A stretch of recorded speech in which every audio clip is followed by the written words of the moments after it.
Welcome to SportsBeat KC, the Kansas City Star's daily sports podcast. It's Thursday, November 4th, and I'm Blair Kirchhoff. Yesterday, you heard the Chiefs talk about the Chiefs. Well, today, we bring in our columnists and beat writers to deliver the unfiltered version of this week's events. And there have been plenty for Herbie Teope, Sam McDowell, Vahe Gregorian, and Sam Mellinger to discuss, from acquiring Melvin Ingram to trading Laurent Duvernay-Tardif, and not facing Aaron Rodgers this week when the Packers visit. We had a lot to get through. The show started as a SportsBeat Live and now is presented in podcast form. Let's get going. Good morning from Kansas City. Welcome to SportsBeat Live, our weekly conversation about the Chiefs with the folks in the media who know them best. Of course, I'm talking about Herbie Teope, Sam Mellinger, Vahe Gregorian, and Sam McDowell. And this show runs on your questions and comments. Bring them. Let's talk about what you want to talk about. I hope everybody had a good Halloween, especially the Sams who are with the young ones in the house.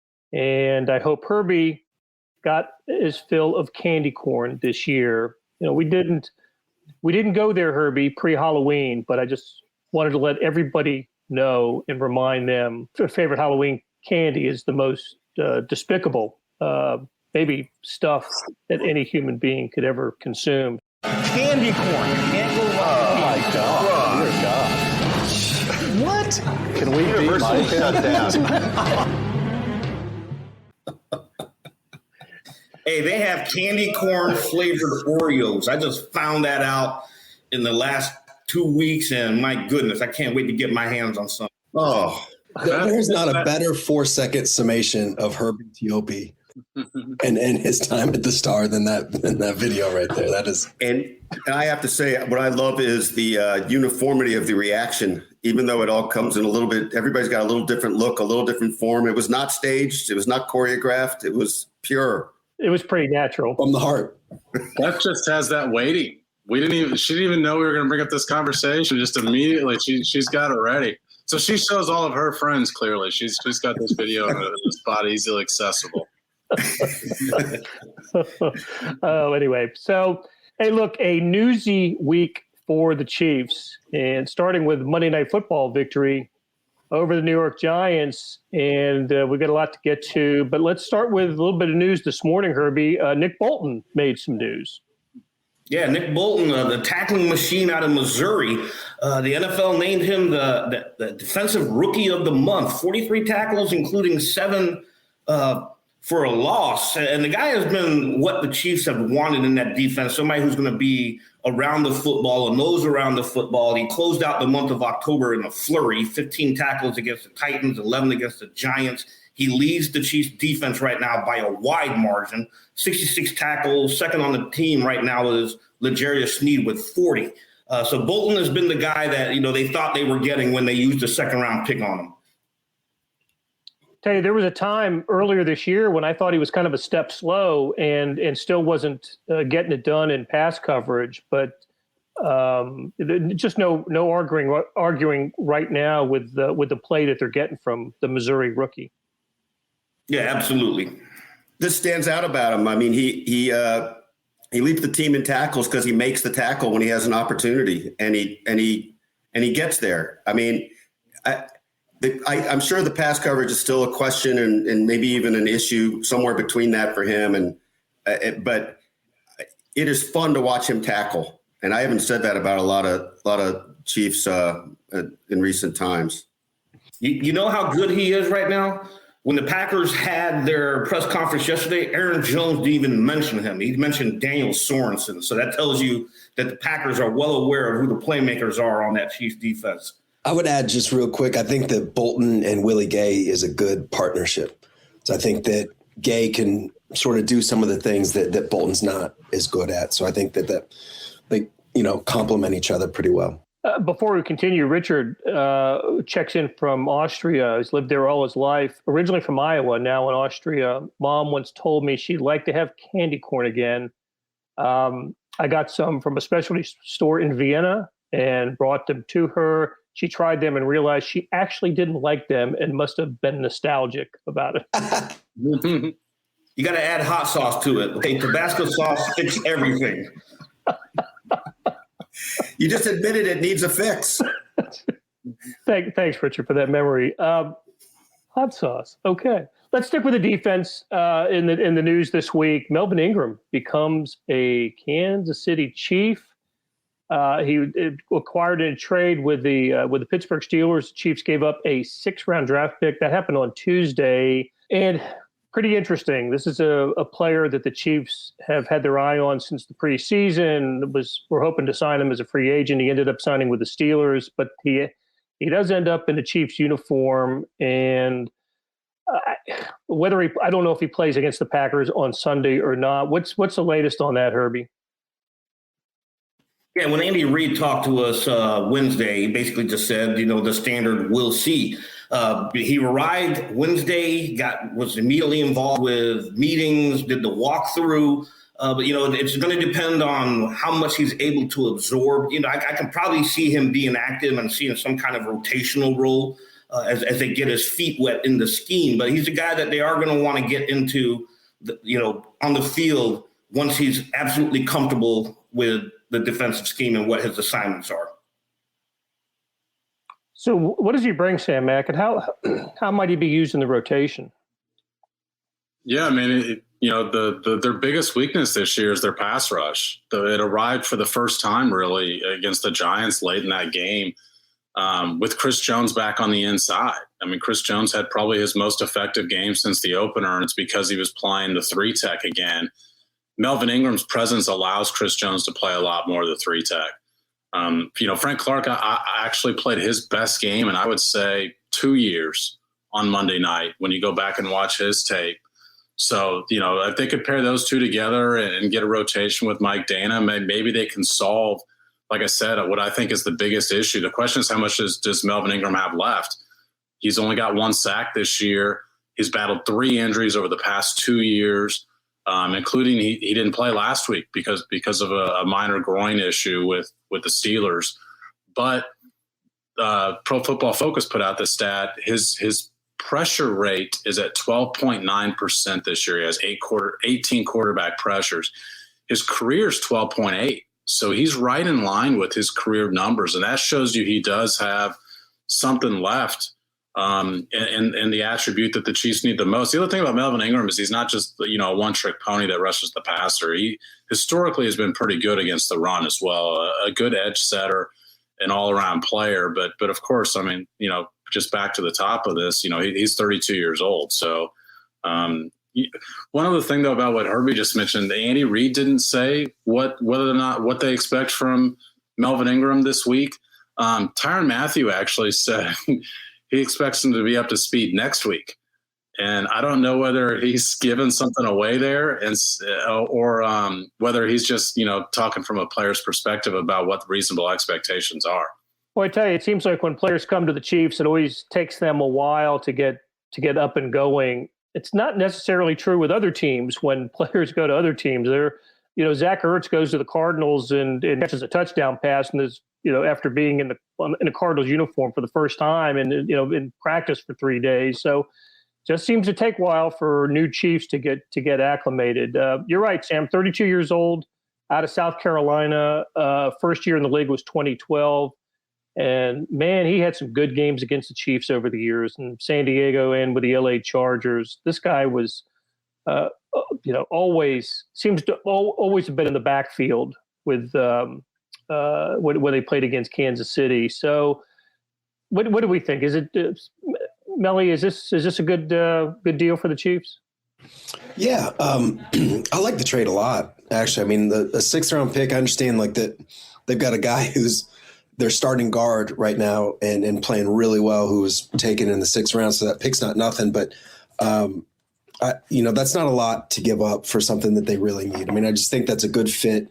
What Sam and Herbie have talked about of him on one side, Frank on the other, and Chris Jones up the middle. It just it makes a lot of sense. I think they're investing in this defense. I think the Chiefs front office. I mean, I think the front office and the coaches are buying into they've been a little bit better the last 3 weeks. The first half in Tennessee, notwithstanding, but the defense has played pretty well the last 3 weeks. So I think they're buying into that and they're investing. I think it's a good trade. One of the things I like the most about it is they had a chance to get Melvin Ingram in the spring. In March, I think it was his workout. And so they obviously could have had him without the 6th-round pick, but they didn't allow one mistake to compound and force another mistake by not going after him. Obviously when you have a chance to sign a guy and for whatever reason, I think we'll talk to Melvin Ingram today, right, Herbie? So, we'll ask him that question as far as why didn't you sign here? Was it your choice? Was it the team's choice? We asked Andy that yesterday. He sort of implied it was the player's choice, which obviously implies it's finances, but Pittsburgh was able to meet the finances. So, you've got a little bit of egg on your face when you could have had a guy without giving up a draft pick and now you give up one. But I also think it's commendable that the front office says we don't care about that aspect. This is just a move that makes us better. Yeah, and to Sam's point, that's my understanding as well. When he came out here in March, the Chiefs did make an offer, but the problem was, Melvin Ingram was one of the highly touted free agent pass rushers on the market. So he wanted to test the market. And that's essentially what it boiled down to. As Sam points out, it was probably finances, and we'll find out for sure on later today. Yeah, I'm glad we're going to hear from him. But this acquisition, the Chiefs seem to have bigger plans for Melvin Ingram than, say, they had Terrell Suggs in 2019, right? Suggs was more of a complimentary piece, and Ingram could end up starting for the Chiefs. Even though he only started one game for the Steelers, he did play more than half of the defensive snaps. I guess he was part of the rotation there. I haven't studied exactly what he did in Pittsburgh, had the one sack, but as Sam McDowell said, was right in line with his career pressure rate. Doesn't he get thrown right into a defensive end rotation? Yeah, I think so, Blair. I mean, Pittsburgh's got TJ Watt. So, TJ Watt's going to get up a lot of snaps on one defensive end. The Chiefs don't have a guy like that. So there's more snaps to be had for a rotation. The Chiefs are also, Brendan Daly, the defensive line coach, that's one of his attributes is he rotates even his best players out of the game pretty frequently. I mean, he likes to keep his defensive line fresh. So they use all the bodies. And so I think the type of snaps you're seeing Alex Okafor get are probably what you're going to see Melvin Ingram get. And Alex Okafor has been getting a lot of snaps. I think the other reason why Matthew might have said, when he kind of hinted that, it'll probably take him another week, you got to remember, we're talking about a player here who has played predominantly in the 3-4 base his entire career. That's what they did in L.A. with the Chargers, and that's what they play in Pittsburgh. So, he's going to have to acclimate to the 4-3 base. Of course, when we say base, that's only like maybe the first 2 or 3 plays of a game because so many personnel packages, you're going to see a lot of 3-4. So he's going to have to acclimate to what the Chiefs want to do. So Cody asks Bolton and Gay, the new Johnson and Houston, referring to Derek Johnson and Justin Houston. In terms of having an impact on the defense in their prime, Derek Johnson and Justin Houston were, they're going to be in the Ring of Honor someday or the Chiefs Hall of Fame. We'll see about Bolton and Gay, but they certainly have played well, and the Chiefs are getting from them what they had hoped when they drafted both of those players in the second round in the previous 2 years. Okay. Hey, so let's kind of stick with a defensive theme before we talk about the Packers and Aaron Rodgers. Has anybody's feelings changed about the Chiefs in their performance on Monday night? I know that when we chatted right after the game, we were reacting to what we had just seen, and it was a little bit, underwhelming to say the least. They get by. They have 2 second-half field goals to get by a team with one of the worst records in the NFL at home. But I think, Melly, I've heard you mention it here. The defense did play well in that game, and maybe there's something to build on from a game. Listen, if they had lost, we would be having an entirely different conversation then and now for sure, and we'd be spinning it much more toward 2022 than we are now. So have your feelings softened a little bit about how that game played out? They have, actually. I didn't expect this, but I had kind of I'm not trying to give away the column. I hope everybody obviously clicks and sends me cash because it's so good. But I began this as like sort of just a thought experiment of like, what does optimism for the rest of the season look like with the Chiefs? And I don't know if I just like talked myself into it, but I feel like the defense has a track record with Spagnuolo of getting better this time of year. And they appear to be getting better. And on offense, I know I'm oversimplifying, but on offense, the quarterback just has to play well. The quarterback has to have some discipline and some patience and be okay getting 8 yards, instead of trying to get 80 on a specific snap. And if that's the concern, if a lot of what ails the Chiefs is the defense, obviously, but it is getting better. And the quarterback, I don't know. That seems pretty fixable. I'm going to go ahead and get out on a limb and trust Patrick Mahomes that he'll be a good player. Now, look, like if Jordan Love goes for 350 and 4 touchdowns on Sunday, all bets are off, and if Mahomes does another one of these, like on first down, like YOLO throws downfield, then, all bets are off. The number 1 seed is not going to happen.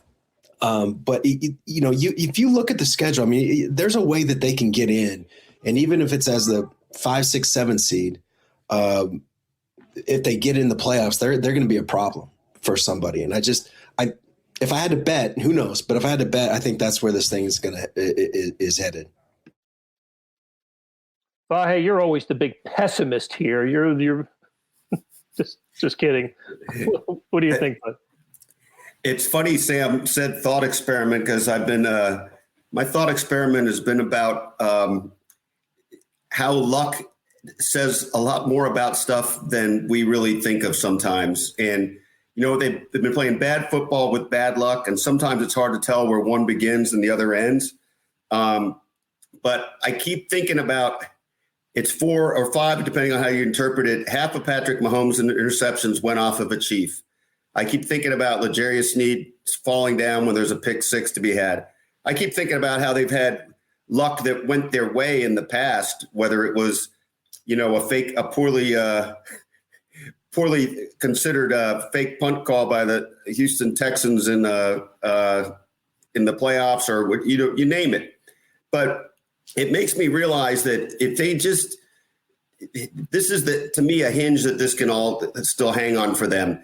They're still largely the same group, and if they do trust the culture and they can just play more characteristically of what we've seen in the past, or AKA, as Sam put it, if the quarterback just is who he is, I think things can turn. And I do think this about the defense, that look, they've shown enough glimmers the last couple of weeks that you can at least tell yourself they might have some traction. And again, all bets are off when Jordan Love goes for 350. But still, I think I came out of that game feeling like that was the worst win I remember sort of absorbing by a Chiefs team. It didn't even feel like a win. When you said, Blair, at the start of the podcast, let's talk about the Chiefs win, I was like, what? Oh, yeah, they did win. But that said, they did win. And really, one win against a team like the Packers could flip the way we feel about all this. Yeah, and something happened to the Packers this week that increased the chances of the potential for a Chiefs victory. Just a couple of thoughts, though. Clyde asks, do you think Mahomes is playing a bit hurt? Any speculation there? Anything to wonder about? He certainly has been hit seemingly hit more often the first half of this season than I can remember during a stretch. Is there anything? Is that a possibility? I don't think so, because, by rule, the NFL is supposed to list injuries. Now, granted, some teams don't, they'll probably try to skirt that, but Mahomes hasn't been on the injury list over the last couple of weeks. He's practicing fully, and he's talking to the media. I don't think that's an issue there at all. I also would just say I don't see it in his play either. I mean, he seems agile. Now we can talk about like maybe he's making the wrong moves out of the pocket, right? But just physically, the way he moves, he seems good. He didn't have momentum in his body, and he flicked that 160-some yards downfield to Tyreek, the incomplete pass on Monday night. There was an absolute missile that he threw in Nashville 2 weeks ago that showed a lot of velocity. He seems physically fine, just his play. But, that's as Vahe likes to joke, that's my Twitter medical degree coming out. You know what? I'll tell you this. There's a lot of velocity on that interception that he was trying to throw to Josh Gordon. Just kind of sailed a little. I think this stems from Blair. There was a play where he rolls out of the pocket, and as he's coming to the sideline, he sort of jumps a little bit. It looks like he's favoring one of his legs. And so, especially since he had that offseason toe surgery, I think there was just some speculation that it perhaps deals with that. Patrick Mahomes was asked yesterday if he feels any effects at all from that surgery, and he said no, that he feels completely healthy. So I just assume that's where that question's coming from, and it was asked yesterday. By the way, quick question about the injury report.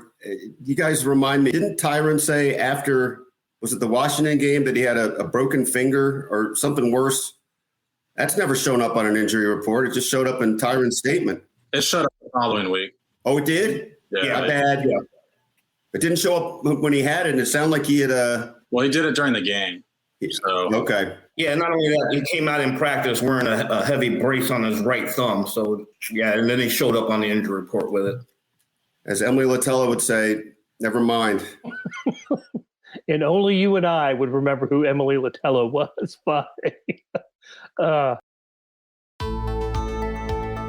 Hey, it's Blair. We have a special subscription offer for SportsBeat KC listeners, unlimited digital access to the Kansas City Star's award-winning sports coverage. Sign up now for 1 year of Sports Pass for access to all the sports news, features, and columns presented on the kansascity.com site, and it's only $30. That's a 40% savings off our regular rate. Your subscription will automatically renew after the initial term at $50 unless you tell us to cancel. Your subscription helps support the sports coverage of kansascity.com and the Kansas City Star, and that support has never been more important.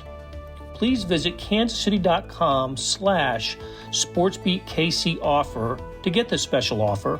And as always, thanks for listening. David reminds us that Daniel Jones had a perfect passer rating throwing Sorensen's way and somehow saw his snaps increase. That is my worry. Look, Daniel Sorensen, they just had we had a Daniel Sorensen game. I will say this, on the long early pass, the first good thing that happened to the Giants offense on Monday night, Daniel Jones had no pressure on that throw. I mean, if I think the Chiefs had been able to get a little bit of pressure on Daniel Jones, then we wouldn't have seen Daniel Sorensen getting burned on that what turned out to be a 50-yard completion. That would have been pass interference if I forgot who caught it, if it hadn't been caught. So, but you're right. It's there's no hiding it. Daniel Sorensen's just having a tough year, and I've heard Sam, I've heard everybody mention it. This is it's kind of not Daniel Sorensen's fault he's playing as much as he is. The Chiefs don't have options there, so he's not a guy that should get the snaps he was getting in the first half of the season. And he's getting less, but still, look, he's a terrific special teams player, and that's where he should be. So. Yeah, Blair, there was like a tweet sent at me and a few reporters that got a ton of likes about, hey, you guys need to ask Steve Spagnuolo why he's playing Daniel Sorensen. And we have asked that question 1,000 times as far as what are you getting out of Daniel Sorensen? So I guess I just want to say, just because you don't like the answer doesn't mean the question hasn't been asked. And I realize I'm sort of replying to one person, but the answer has constantly been that, he's a guy that knows the system, knows where he's supposed to be. He can play multiple spots, kind of that hybrid linebacker, defensive back spot. The problem is he's proven this year I think he's already a guy who wasn't fast and he's lost a step.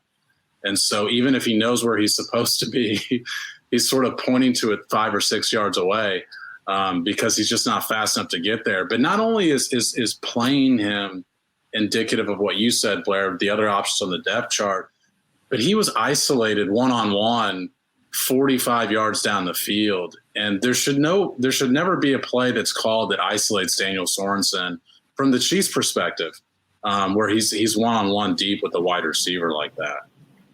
And that goes to my point earlier. You guys missed a joke, but like the Packers yesterday were asked about the Chiefs. We caught the joke. They got a great defense, and as he's going through the list of players, he doesn't mention Chris Jones. He doesn't mention Matthew. He mentioned Sorensen. So if we're noticing all these errors, other teams are starting to notice it as well. Oh, they're not starting. I mean, they're well into that scouting report. Sorensen and every other Chiefs defender will not have to deal with Aaron Rodgers on Sunday. What a bombshell yesterday to hear about that. I'll share a couple thoughts, and I want to get your guys' opinion. The first is, what's it going to take for Patrick Mahomes to square up against Aaron Rodgers? It didn't happen in 2019 because of Mahomes' knee injury. It was the dislocated kneecap that he suffered a week earlier at Denver, and the Packers were the first game after that. And of course, Matt Moore was the quarterback, and she's played well in that game but lost. Aaron Rodgers was spectacular that night. Was just fantastic. I think 3 touchdown passes, no picks. He was completing passes, falling backwards. He was just terrific. And then, I remember Sam and Vahe. I remember you were there a rainy night on Monday in Green Bay a few years ago. Aaron Rodgers beat Alex Smith, and correct me if I'm wrong, maybe the only loss that Aaron Rodgers has to the Chiefs came in the game in 2011 that basically it was Kyle Orton was the Chiefs quarterback and Romeo Crennel was the interim coach, and the Chiefs somehow beat, were they undefeated? The undefeated Packers? Yeah, they were 14-0 or 13-0, something. They broke the Packers. I think that was the year after the Packers had won the Super Bowl. Yeah. They're going to win the next 100 Super Bowls with this team because it was all young guys. That whole roster was like 23 to 27 years old, and they Chiefs broke them, man. They haven't been the same since. You can make the case that was the game that got Andy Reid to Kansas City because they gave Romeo the job because of that game. And, it was, and then 2012 happened, and we know what a nightmare that season was. And they fired Romeo, and Andy Reid shows up in the 2013 season. So, all right, Jordan Love is the guy. And what's Sam McDowell? I know you love point spreads and odds and everything. Were you? That was quite a jump that the line took when that news came out, because the betting line was absolutely trending toward the Green Bay Packers. Chiefs had opened up as a 3-point favorite, and after the Monday night game, it was down to pick 'em. Yeah, I don't think I've ever seen one player have a full touchdown effect on the line.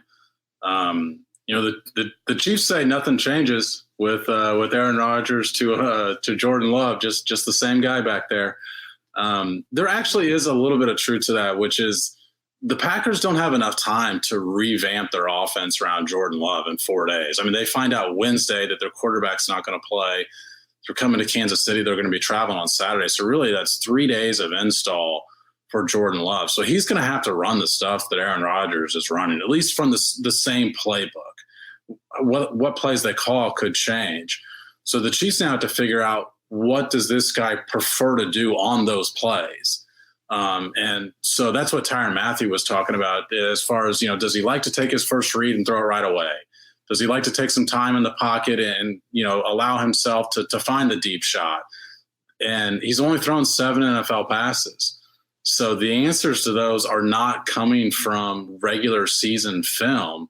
They're having to watch him in the preseason and potentially even watching a little bit of his college tape to see his own preferences. But of course, it's a gigantic break for the Chiefs when one of the the reigning MVP is not going to be playing on Sunday. Yeah, we're reminded that we could see Mahomes and Rodgers twice starting next year if he ends up with the Broncos, which was certainly the rumor during the off season. Brian says, I think the Packers will call more quarterback runs with Love. I absolutely think that's whether they call it or not. I think we're going to see Love run the ball quite a bit when he doesn't get his first or second option. I think he tucks it and runs. And of course, the Packers have a good running game with Aaron Jones. I just think we're not going to see Jordan Love fling it 30 times on Sunday, and it will try to shorten the game and keep Patrick Mahomes and the Chiefs off the field. I will say, Blair, Jordan Love was not a big runner in college. Right. His last year, I don't even think he ran for a single touchdown. I think he had like a couple hundred yards. I think, didn't he come out after his junior year? So I'm blanking on whether that was his junior or senior year. But I think he only had like 200 yards and 0 touchdowns. So he is more of a guy that prefers to stay in the pocket. Now, one of the reasons the Packers like him is he showed an ability to make some of that off-script, off-platform stuff. So, I guess I would say he's more of a guy that does his running behind the line of scrimmage as opposed to a guy that should beat you with getting 50, 60 yards. However, he's playing against a Chiefs defense that certainly is susceptible to giving up some yards to the quarterback. Yeah, there's no question. They caught one of the biggest breaks that any NFL team will catch this season. But Packers still have Devontae Adams. They still have Tunyon. Tight ends are a problem for this defense. Aaron Jones is ridiculous. And they also use him out of the backfield in the pass game. So, it's a huge break, but, the Packers still have a path. Yeah, I'd say they have a path. I think we've come to not trust the Chiefs over here at any time this season, really. You can't trust them.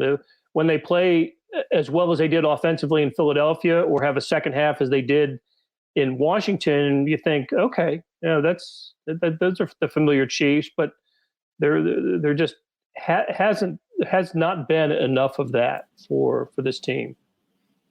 And Blair, that's why I'm pessimistic about this team. And I know the defense has shown some strides, but 2 of the last 3 games where they showed those defensive strides were against the hapless Washington football team and the Giants team that didn't have Saquon Barkley or Kenny Golladay. So, they caught a break Monday night against a shorthanded Giants team, and they almost lost that game. The Giants could have won that game.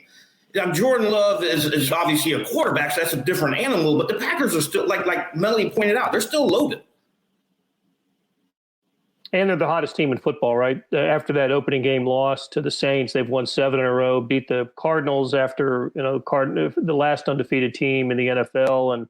And David asked about Adams on the protocol list. I think the Packers are going to find out today and are expecting Devontae Adams to be off the list and be ready to go on Sunday. So, hey, I'm going to wrap it up. But before we do, hey, Vahe, I wanted to ask that the Melvin Ingram move wasn't the only one the Chiefs made this week. They traded Laurent Duvernay-Tardif to the New York Jets and got back a tight end. I have to write his name down because I can't. Daniel Brown, mostly a special teams guy, reserve tight end. But the Chiefs did farewell to a player who meant a lot to this organization, both on and off the field. As we think about Laurent Duvernay-Tardif, we think about him for what he did off the field. I forgot about Daniel Brown writing the Da Vinci Code before turning into an NFL player. No, seriously, though, really, and I think we can all probably remember this, the moment John Dorsey was telling us about a very interesting fella in Laurent Duvernay-Tardif, and he is maybe the most interesting man in the world. I mean, it's amazing what he's done. And, he's in the process of delivering twins on draft day, the biggest day of his life. And at that time, but then taking it to another dimension, I thought he was kind of a curiosity, maybe even an experiment in some ways, coming out of McGill, not pretty raw when he got here, but credit to Dorsey for seeing that in him, Dorsey and the scouts, and credit to Andy Reid for wanting to work with a guy who also wanted to be a doctor. And lo and behold, he's a key part, or at least a fundamental part of a Super Bowl winning team. And yet really maybe his greatest deed is in what he did last year, taking the season, opting out to help fight the battle against COVID. And he stated it so eloquently a number of times. Just really cool that he'll always be associated with the Chiefs that way. I think he was a bit of a fan favorite, which is kind of cool too. I think they appreciated him for more than just football. I'll never forget talking to him at the Super Bowl. So this would have been the Super Bowl that year, I think, was on February 3rd. So this would have been maybe the last day in January. And so think about that, the last day in January, and all, we're hearing about these reports about a flu or something in China that's spreading, but we're all gathered in the Super Bowl ballroom talking to players, and we don't hear much about it. But Laurent is asked about it by another reporter, and he expressed a lot of concern about what he was hearing about the virus in China. And so, a month and a half before everything shut down, Laurent Duvernay-Tardif was, because of who he is and what he's, what his background is, was kind of all over that story. When we weren't. I think it's serious, I think was part of how he put it. And that kind of is amazing too. And I don't know. This is a side point, but I think we discovered later, I certainly saw reports later that the virus was in Miami. It was traceable there, even when we were there without knowing it. So I don't know how the world has changed since then is amazing. There's no smooth segue here from that. So apologies up front. But one of my favorite, he was always great to talk to, in the locker room, just obviously a smart guy, but just expansive on some things if you ask the right question. And one of my favorite moments was in Denver when the quarterback's knee went sideways. And Larry was right there, as a player. And so you want to talk to him about what he saw and all that stuff. And then I remember just ready to walk away. And I was like, you know what? When am I ever going to get this chance? Right. And so you go back what do you know about this injury, doctor? and his diagnosis, he said that specific tendon, there's a lot of tension there. So the number one thing is how quickly that knee gets put in place. And if you remember, and I forgot the guy's name now, but he was a hero in Kansas City. But the doctor that came on, it wasn't Rick, but it was somebody else. And they put the knee back in place within 30 seconds. It was really fast. And she says, that's the number one thing. I was like, okay, trust my source. I'll always be indebted to him for some restaurant recommendations in Montreal, since I get up there a couple of times a year. Can I just say one of my favorite memories of him is bumping into him in long-term parking at KCI and just chatting with him out there. And I'm thinking to myself, I'm in long-term parking, but what are you doing here? He was going home for 3 days. Riding the blue bus, huh? Yeah. And let's end it on this. This is a nice, also a very nice note. Tommy Sparks says, this is to Herbie, love the tribute to Therese. That was Herbie took a picture of the plaque that was new up at in the Chiefs press box and tweeted it out. So if you haven't seen it, go to Herbie's Twitter account and go back a few days and look at the tribute that the Chiefs issued for Therese Paylor, our former colleague and friend that Herbie made sure everybody got to see. His father actually called me the other day, and he mentioned that was his birthday.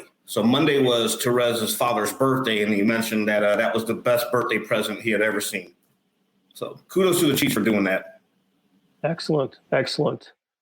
All right. Hey, great catching up with you guys. Herbie, Sam, Vahe, and Sam, and of course to Beth Welsh, our producer. Love talking to you. And Herbie, please correct me if I'm wrong, but we're moving back to Friday next week. Chiefs testing is on Thursday, so we go back to Friday.